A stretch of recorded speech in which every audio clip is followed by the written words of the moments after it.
Nagluto pala tayo ng lutong Pinoy, no? Itlog na may kasamang sardinas. So, unang-unang gawin, prituhin muna ang bawang.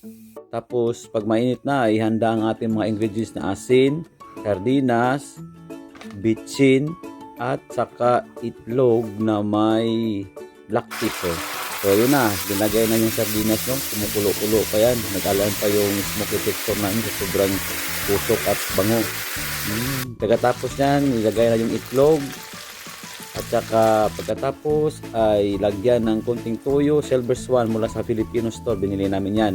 Tapos imikos-mikos mo na. Bango yan, makbayan, no? Tapos, masarap na yan. Halo, pwede nang kainin. So, siyempre, noodles, Filipino food, at saka bahaw. So, nabili namin yung mga ingredients doon sa isang Filipino store ito. Filipino store ito sa Scotland. Ang pangalan niya Suki. Okay, may mga lutong dyan, Filipino. So, pagpasok pa lang, no, mga estante niya, Filipino product and spices. Siyempre, proud ng Iligan City ang Sukang Pinakura. Baka naman.